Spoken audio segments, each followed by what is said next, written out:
issues, different disciplines, but nevertheless, some cross-cutting themes we can see on the importance of place and milieu, some ideas on experiences and people's background and so forth, right? So we entertain questions, and the questions could be directed to any of the speakers or all four, anybody on the panel. Yeah, so please do fire away. There are mics, and if you could speak into the mic, simply because this is being recorded, and if you're just speaking out without the mic, that's not being recorded. Okay, so please, questions.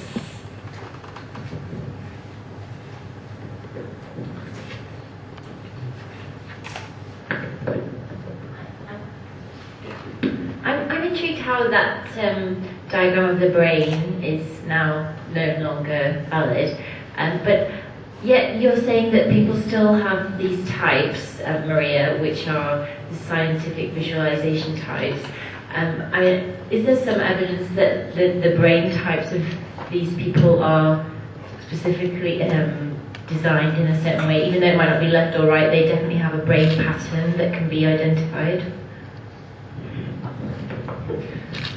So I wouldn't say brain types, but it looks like that some people with highly developed spatial visualization skill just used more spatial visualization pathway, and some people use more object visualization pathway. I wouldn't say types, because most people use both pathway, of course, because we visualize and see both places and space. But it's just research data that some people who develop very highly one pathway sometimes, we just don't use another one in the same level. So I wouldn't say type, but definitely there is some, specialization to one of us.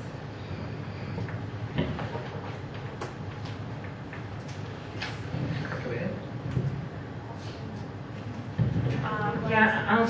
So Alisa is my collaborator. She's working with me on the same issues about spatial and object visualization, and she just want to mention that actually there was a recent paper in American Psychologist, and this paper was written by the most kind of central neuroscientist, Steve Cossen, who was trying to argue that actually if to go with any type, brain types, then we should go with ventral and dorsal system. This is what I show, instead of right and left. So again, it's not, I would categorize type, but if try to do any kind of categorization, that this system would be more valid from neuroscience perspective than right or left dissociation.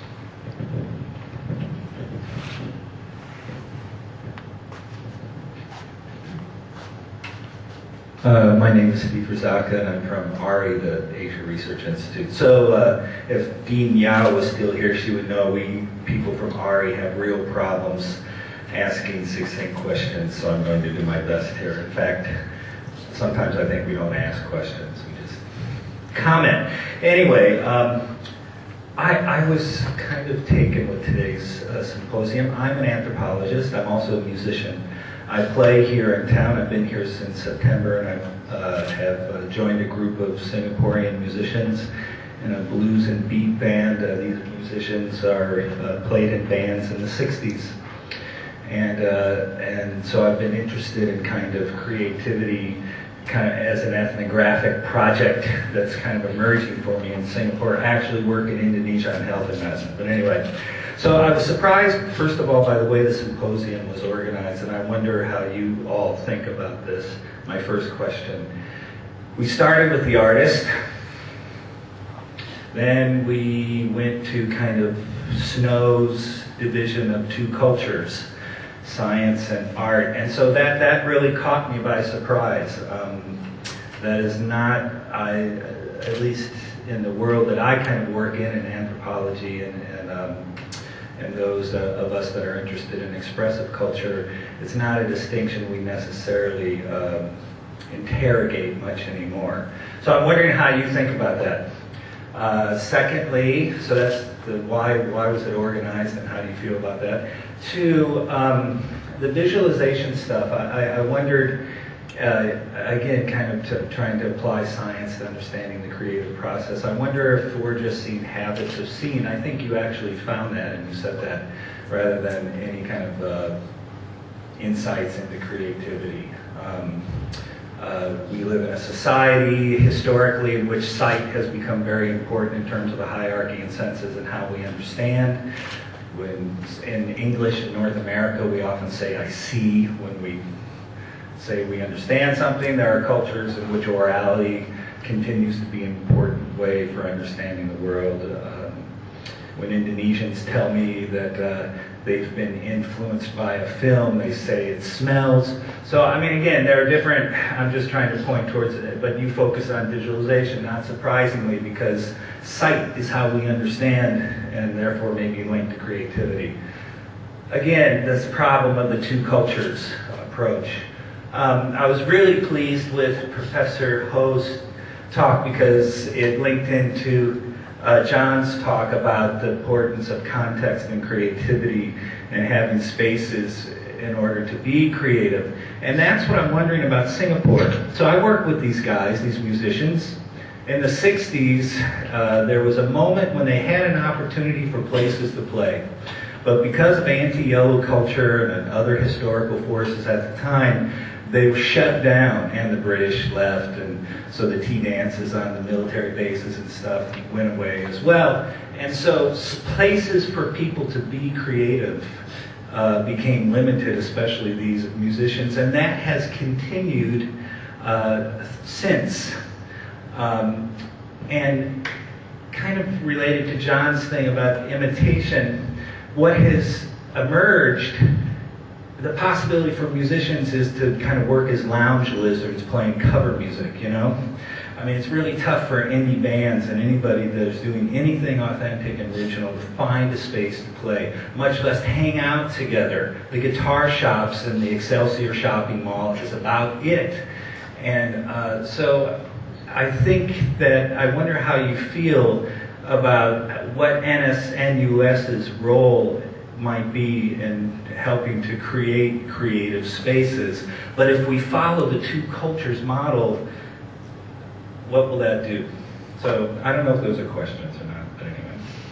Maria, would you like to start on the visualization question, and Chong could take on the urban context and places to play kind of question? So I just want to mention that similar discussion also exists in psychology. They're still trying to understand whether this dissociation in spatial and object visualization, if it's something in born capabilities, or this is an effect of culture, education, and so on, and it's still not resolved. And definitely culture and education shapes the way you see things. So, and it's very resistant, you know, like scientists, they strict in how they see things, so it's very difficult to teach them otherwise. But I mean, psychology has no answer. They still argue, is it style or inborn abilities? So difficult to say.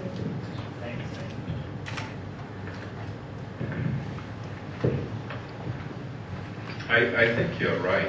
I think the basic issue is material, but it's also, you know, it's also cultural. I think it's material in the sense that if you look at the more general scheme of things, you look at, because the government is such a big landlord, there aren't those kinds of places that are cheap enough for new kinds of talents to emerge. You don't. So the first is a material issue, but also the density is also missing.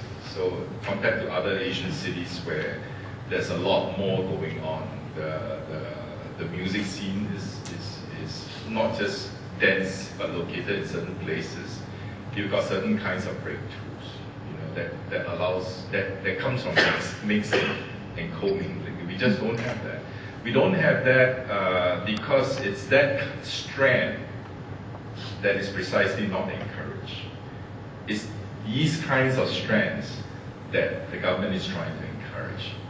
So is that good or bad? I think we end up gaining something for putting in a lot of investment, but we also end up losing a lot for the kinds of things that are out of the radar of the government.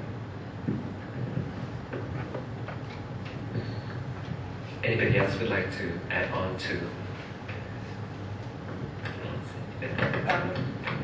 Yeah, I think that I'm wondering if you saw my talk as setting up a dichotomy between two cultures, and when it was intended to be exactly the opposite. In fact,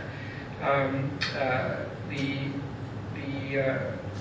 multiplicity of inputs, I think, is just crucial, and the way that a lot of the infrastructure is set up here, where the art schools are in one place and the science schools are in another place, I think is part of the problem.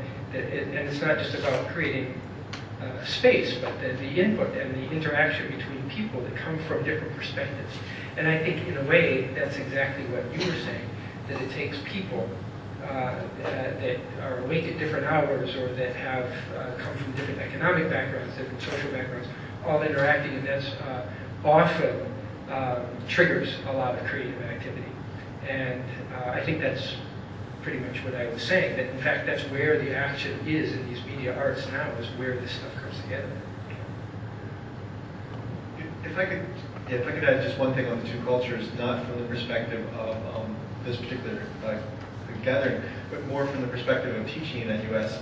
I don't know enough about local pedagogy to know where exactly my kids are coming from in JC, like what they're getting. But one of the standard courses I teach is From the Wheel to the Web, which my colleague designed, which is essentially probably MIT's Intro STS class, adapted a little bit to fit the local context.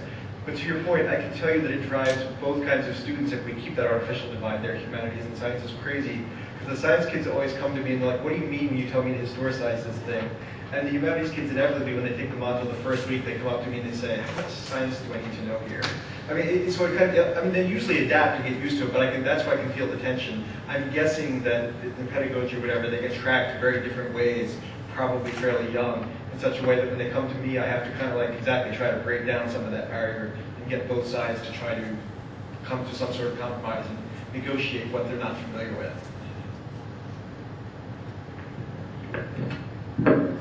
Are there any more questions? Yes, please. Well, I think you can hear me without the microphone. I have a question to Maria Kasnikov and to Casey Hall. And because I come from Finland, and the Finnish language is not Indo-European language, and I have read studies that the Finnish language is focusing on space, and so focusing on different aspects. So I wonder whether in your research, language plays a role, and this leads to my question to Casey Ho. If you now try to be more sociologist, so if you think of Singapore society and the society, what kind of role does it have in creativity, not only the place, but the society and language? Society and language. So this is another debate in psychology, what role language have in space comprehension.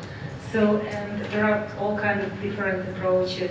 Some approaches say that it's not really the case, but other studies show that people who use a lot of space in their languages have high spatial visualization abilities. But again, it's still debatable. It's very heated debate about the connection between language and understanding of space. You know, when Stephanie's son was interviewed in the media, she says she has to spend at least 9 months in a year in Taiwan. And you know, this is totally a language issue. So if you are in the Mandarin music scene, Singapore is too small. But that again captures a whole different segment, a whole different production segment of music. And that is, you got to be where the agents are, you've got to be where the fans are, you've got to be where the production companies are. And you know, in Singapore, it's just too small. It's the same thing. If you are singing in Malay, you've got to be in Indonesia or Malaysia at least. So if you're asking about language and music, for instance,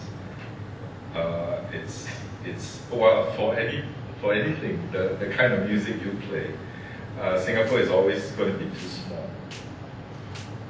But that was not my question. My question is, you know, if you think about production at the early stages, you know, in terms of figuring out the kinds of music you want to compose or the kinds of things you want to put out, not to sell yet, but to put out, then you've got to think about these other kinds of places which are more unregulated and therefore a lot more complex, a lot more layered, and cheaper also, the studios and so on, that will actually allow these kinds of things to flourish. But once they flourish, where they end up needs the kinds of connections to other major markets. Yes, please go ahead.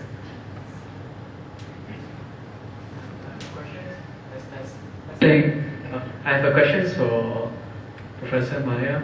Okay, the first thing is, do you think the visualizations equals to the imaginations, or is imaginations a kind of visualizations? Because it seems to me that some of the assignment you gave us, like the Watson's case, okay, it's more like the imaginations rather than visualizations. Okay, the second question is, what's the relationship between creativity and imaginations?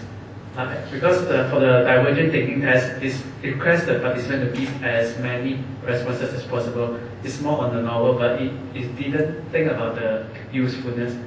So it seems to me it's more emphasized on the imaginations rather than the whole concept of creativity. Thank you. Okay, so this is another debate. And there's a lot of confusion in psychological literature. We were surprised when we started to do literature review. So people use in psychology absolutely interchangeably visualization, imagination, and creativity. And they use visualization measures to measure creativity, and they use, so like standard classical measures assessments to measure visualization ability. They used to measure creativity, which was extremely surprising. So this is kind of confusion between psychologists themselves about exactly the difference. So it's a kind of difficult question to answer. So from my perspective, imagination is very closely related to visualization. Maybe not. Yeah. Just for the divergent thinking, actually in our research we showed that Torrance test is a measure of divergent thinking, and it was more related to object imagery, not to spatial. I'd like to throw a question out to you and also to the RE small crowd. Do you think that musical imagination is visually based? Absolutely not. No. I mean, parts of it are, I mean, it's sensorial experience. It's a feel. I mean, when you talk to musicians, they don't often talk using visual metaphors. They talk about how it feels. Right. So it's not a good surrogate, really, for imagination in that sense. I just want to add, so in psychology there's word imagery. If it's visual imagery, it's kind of visualization, but imagery not necessarily should be visual. Imagery could be auditory or musical. It's all captured by word imagery. So I see visualization, it's a visual imagery, but again, imagery could be different. So I would say imagery and imagination is very close, but visual imagery is just one type of imagination. Please continue. Yeah, and I think that musical imagery is quite different from visual imagery. And again, like I had some conversations with musicians, and they might experience some visual. They can have some visual experiences while playing or while thinking of a music. Same to writers, they can go like poets. They can still have some visual images, but the main medium of their creativity is not visual, it's musical.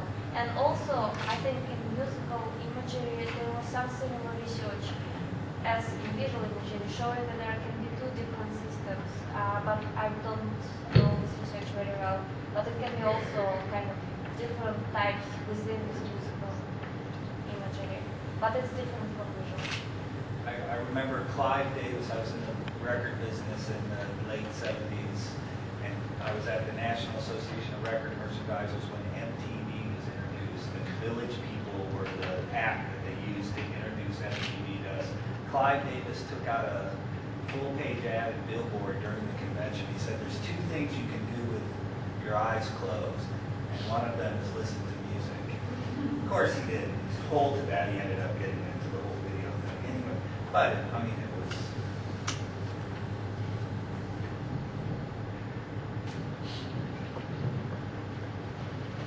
Yeah, I have one comment and one question. My comment would be, in Singapore's context, I think I belong to the social service sector, and with regards to my industry and also even in the ministries, I dare say, we Singaporeans are very fond of actually adopting to foreign models. Yeah, specifically even in the university, we tend to take the Harvard model, for example, the MIT's model, Stanford models. Yeah, even in the social service sector, we tend to take the Scandinavian model, for example, the Finnish model. Yeah, a series of models. However, my comment is that how wholeheartedly do we take these models, and how has these models served the local context? Because from the way that I see it, through my experiences, for example, our local grads, through personal experiences, our fresh grads sometimes have a problem when they enter the working world and they realize that without templates or without specific instructions, they couldn't function. However, at the larger level, we tend to try to advocate the idea of interdisciplinary approach in terms of a curriculum. And I was an alumni from NUS in 2000, and it is now 2012, and I do not see much differences. Perhaps for the academics from NUS, maybe you guys could give me a better light. What actually went wrong? There are a lot of things which went right, but in terms of the adaptability of our local students in the labor front, what actually went wrong? That is my comment. I think we all can probably have something to say about that. Secondly is a question. Somewhere late last year, in the Economist magazine, it was reflected that the coffee culture, which thrived in Europe once upon a time, actually created a lot of groundbreaking ideas. And this idea of the coffee culture has been waning to some extent, and therefore leading to a lethargy in terms of new groundbreaking ideas in the present context. So what are your comments for that, especially Prof. Ho? In Singapore, we do have examples of more and more coffee chains coming up. We even have our university town, for example, which are known for the cafes. But will it actually lead to a stimulus for a more creative and vibrant community? Because personally, I don't see it happening. However, I'm interested in your point of the brothels, which is a stimulus. Perhaps you could also enlighten me further, because in the local Malay literature, A. Samad Said, prominent writer from Malaysia, in his early years as a journalist in Singapore, he actually wrote a very important work entitled Salina, and the inspiration also came from this particular settlement known as Kampong Kambing, which is Goat's Village. The story of a prostitute with a golden heart. It was inspired out of a red light district. And I think there's several consistencies if you look into the literary works of many other examples from different countries. It seems that coffee culture and brothels are a good stimulus. Why is it so? Thank you. So maybe John, you could talk a little bit about that university-affiliated research enclave, that model, and whether it's been translated into Singapore, South Korea, Singapore. And Chong, you could talk a little bit about the Creative City model. Again, it's translation, but in addition to that, the kopitiam culture.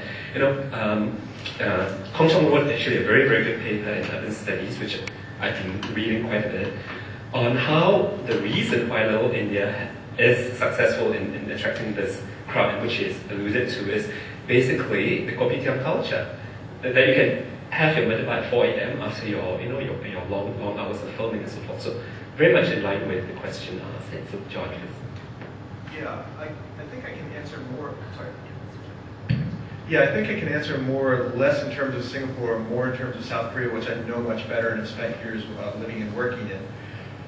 In terms of that university situation, to give you a really quick 30-second capsule, the major South Korean institutions of higher education, even today, still have, they come from either two sources, either from Japanese, although you're not supposed to talk about that, imperial education, or missionary education, which is fine to talk about.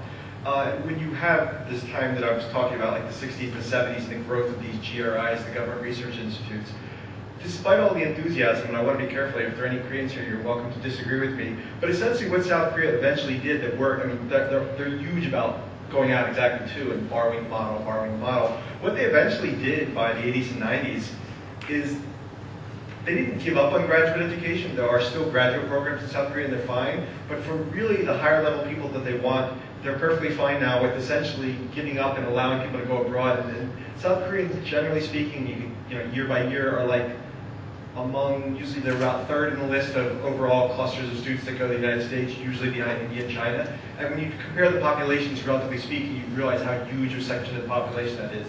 So by giving up essentially on, in other words, relying on the United States as the de facto means of graduate education, they spend much more time in South Korea now trying to track people back and then reintegrate them into society. And on that, they've been pretty successful. And I guess I kind of wrap here by saying, one of the ironies, at least for me, is that I regularly get asked now, because I go to Seoul all the time and I live and work here, the Singapore model is extremely appealing to South Koreans, and in particular NUS. And it's funny, because I perfectly understand why you're coming from, and certainly that's a local response freely that NUS has not adapted. But from the Korean perspective, the fact, I'll tell you what the key thing is, they're just trying to hire foreign faculty in large quantities now. The fact that this place, from my understanding, has been doing it since about the early 80s, and certainly since the time I came, that a significant portion of the faculty is foreign, and for the most part that works. That is a radical idea in South Korea, because most of the major universities, the usual issues, pay, language, all those comparative. So they're always looking to Singapore, and so it's kind of ironic given the thrust of your question. And I think I will safely stop there. And what's your idea of rote learning? Because I noticed that, I took the MRT to NUS just now. I was so appalled that one of our local uni students, she was actually studying PowerPoint slide presentations, studying it. And I was like, this idea of being spoon-fed. Past few days, there was this commentary analysis in Straits Times mentioning that Korea is bogged down by the culture of rote learning. And I feel that Singapore, we haven't got away from that trend as well. I'll only offer a really short observation before turning it over, which is that directly against that, and I'd be curious to hear what other people say on this, when I tend to give essay assignments, I almost always give 4 or 5 options, which inevitably irritates students because they have to choose, and that's exactly why I do it. I mean, first I did it deliberately because I thought I was giving them options as I would in America, but I've regularly had students come up to me kind of quietly and say, like, just tell me what to write about. And I'm like, no. And I mean, and I mean, people who take my modules now know that, at least the word has gotten out. But I mean, so yeah, I mean, it's there, you push against it, and generally speaking, over a couple terms, students will get to learn to adapt to what you do. But yeah. Chong, about the kopitiam culture, fostering creativity. Coffee and brothels. Coffee and brothels highlight 2 very important things in creativity. Coffee implicates sociability. It's not just about the place, it's about the people who come together. It doesn't matter whether it's coffee, it could be the pub, it could be over the web, it could be in non-lab kinds of settings. But I mean, one story that went about in Silicon Valley was it was not the places, it was the picnic grounds, it was the soccer clubs, it was all those kinds of things, and people come together and share ideas. So if you have the density and if you have the places of sociability, some things cross, and in that crossing, ideas get created and products get created. That's about coffee. Now, brothels actually implicate a different thing. It implicates the place. And so, in neighborhoods or in areas where there are brothels are also the most interesting areas, because you talk about day-night differences. You talk about different kinds of people who come. Do you know that red light areas have great food? My good friend Ann Hyland knows that, because I always bring her to the red light area, not for the activity, but for the food. And so you end up having very interesting places. And so the story in my piece is about these places, and their ability to give people ideas from just being there, because of the different groups of people, because of the different layers. Okay, a last point. I know that organizers, yes, maybe the lady at the back, she got an opportunity to ask questions. Yes. The organizers telling us that we should be patient. Sorry, my name is Grace Chia Krakovich, current writer-in-residence at NTU. I don't know if this is a question or a comment about the things I've been hearing. We're talking about creativity as if it's something quite sublime and things like that, but for me, I've been personally I've been writing all my life, and I feel that creativity is not something that has to be that's not ponderous. That what we need in Singapore is some form of institutional coddling. I know a lot of people who write. We've got writers here. I'm a writer here. My friends are all writers. Where do we congregate? On Facebook. Because we need to work in isolation. We cannot work. Writers do not work by talking about it. Writers work in the privacy of their own homes, in a room of their own. And how do we explore what we're going to talk about on Facebook, on informal sessions like that? So as to your question as to why students are doing rote learning and all that, that's irrelevant. If one wants to write and one wants to create, they will always find the form of mental freedom in which to do it.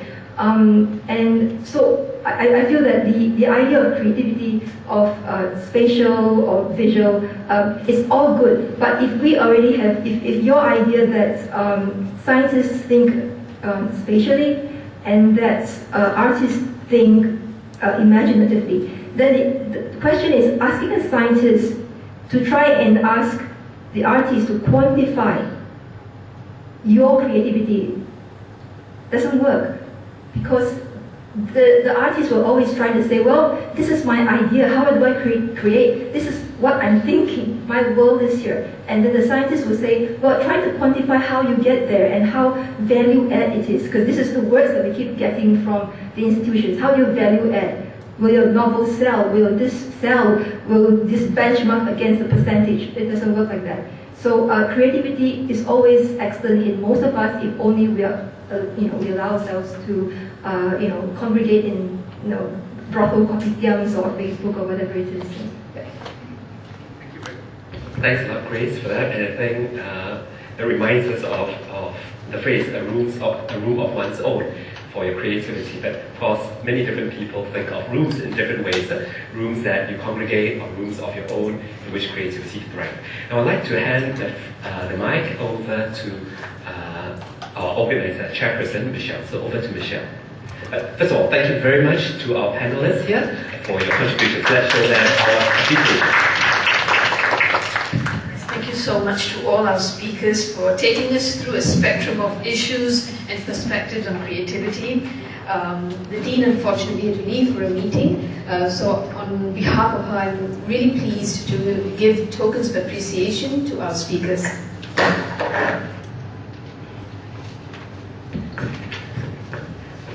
So, to Maria, Kozhikivnikov from Department of Psychology, to Lawrence White from Communications New Media.